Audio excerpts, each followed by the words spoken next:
Geez, I had to check my calendar this one. Can you believe it? We're just 3 weeks away from Election Day, and like the rest of the country, Mainers will be heading to the polls to decide who will be in the Oval Office. Not only that, it'll be Decision Day for a host of other political races, too. In the lead up to Decision Day here on ARC Maine, we're hearing from the candidates from Maine running for major offices. With us this morning is David Costello, a Democratic candidate for Senate. Thank you so much for being here with us on ARC Maine this morning. Thank you. Very happy to be here. So first of all, tell us why you're running for office and what you think makes you the right person for the job. Well, like many folks in Maine and throughout the United States, I believe Congress is broken. The dysfunction is just too much. And to fix Congress and to really address some of the most important or critical issues, we need to do a lot more than simply change whom we elect every couple of years. I believe we need to substantially reform our governing practices and institutions and eliminate the excessive and corrupting influence of money, wealth, and disinformation.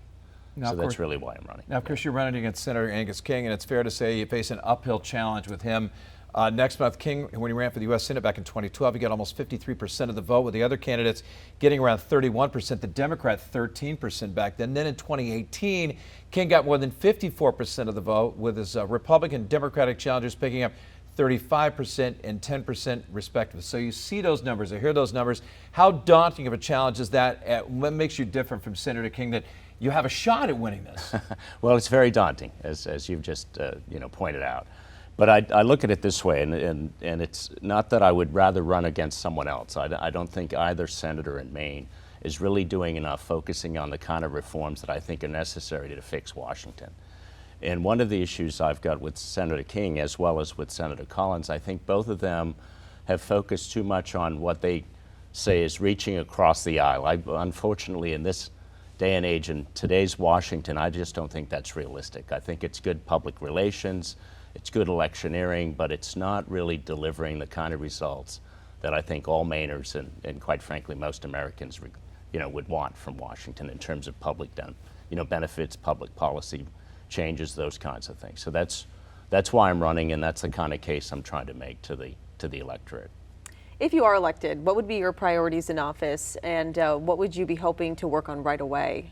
Well, aside from trying to support government reform, and I'm talking about real substantial reforms, the easy stuff, ban gerrymandering, the filibuster, serious campaign finance reform, I would look to support a lot of ongoing efforts already as it relates to making health care and housing more affordable. I mean, the United States government has a considerable toolkit that it can be reinforced. I would also look to do more to protect Social Security. I think, as you know, retirement insecurity in Maine as well as throughout the nation is considerable. So those would be sort of the top issues, as well as climate change. I've done a lot of government work. Part of that work is focused on more urgent and aggressive climate action, for instance. You mentioned it briefly, but one of the biggest issues in Maine and across the country is the cost of living.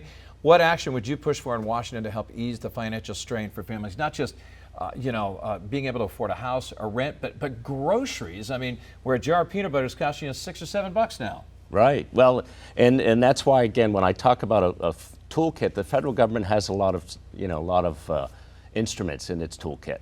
The good news is, as you probably know, the rate of inflation is finally below 3%, so that's good. The Fed's done its job as it relates to monetary policy.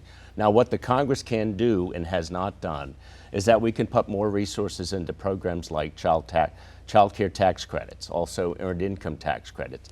That puts real money given to families in need of more assistance. The SNAP program, more money for food stamps, more money in Social Security. We should raise the cap on the payroll tax so we raise more revenue to ensure that we can expand benefits for Social Security. So there are a number of programs that the federal government has if we put more resources into them. In Maine, for instance, LIHEAP, energy assistance, energy relief, paying electric bills, energy bills, those kinds of things. So that's what I would do. I'd say the Congress needs to do a lot more, and in doing so, they can help bring down those household expenses.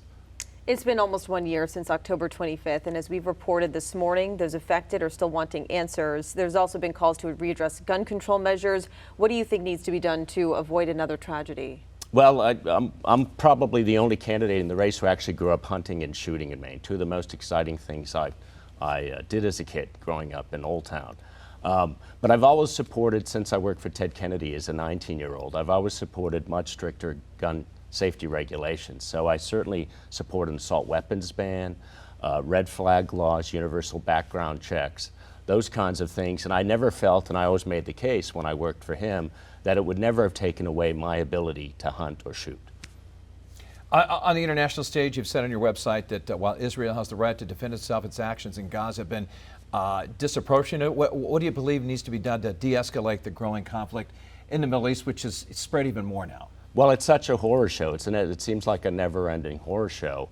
And unfortunately, it's hard to imagine how we stop it, because the leadership in all factions, including Iran and Israel, are right-wing hardliners who really is almost benefiting from the violence. So we need to really support the Israelis. There's a large segment of the population that wants a credible two-state solution. We've got to do a lot more to support them.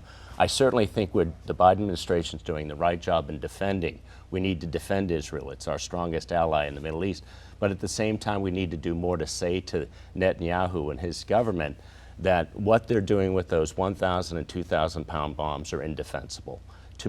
Far too many innocents have died, and ultimately it's hurting Israel's long-term security by this indiscriminate sort of bombing. When it comes to the big race on November 5th, do you think that you could work with either Kamala Harris or Donald Trump effectively? Yeah, I certainly think so. I mean, I would make the case that I'd be very cordial, in the sense that I think it's, you work as colleagues. And I would focus very much on policy issues, because I think we've got to get away from the cultural wars and focus on the issues that are of greatest concern to most Americans, and certainly most Mainers. And that's the bread and butter stuff, making sure the long-term health of the economy and the environment are taken care of, and that's what I would focus on it. And I think that most legislators, whether in Congress or the Senate or the White House, that's hopefully the kind of effort that we'd apply. Much was made about President Biden's age in office. Angus King is 80 years old right now. By the time he gets out of the Senate, if he is elected, he would be 86. Is age a factor in this race for you? Well, I look at it this way. I certainly think he's up to the job now, but as I've talked to folks, and even my in-laws, I've talked to them, they're both 86 now, is that there is a natural decline between 80 and 86. And even though I don't think it's a big issue, I certainly think it is an issue for people to contemplate. And even what I've offered for people who want to serve beyond 80, for instance, one of the reforms in my reform agenda at CostelloForSenate.com, by the way, is that those people who want to continue to serve, we could have a commission where was lauded by experts across government, as well as economists, political scientists, doctors, the best experts that were totally independent and could grade what the government was doing in terms of programs, budgets, and really provide credible evaluations to the public and the media, so that we could, quite frankly, retire programs that aren't working, save money, be much more cost effective in government spending. And I think that'd be the perfect place for legislators who want to serve beyond 80. Real quick, one final message that you'd like to leave with our voters. Well, I would say this. The good news in Maine is we have ranked choice voting. So my message, particularly to those who might want change, right? Because I don't think what's going on in Washington isn't working. Mark me as your first choice on Maine's ranked choice ballot, and Senator King is number 2. And that way the seat is clearly safe from the other party, the Republican Party, taking it over. We got 3 weeks to go. Good luck on the campaign trail. Well, thank you very much. Thanks for your time.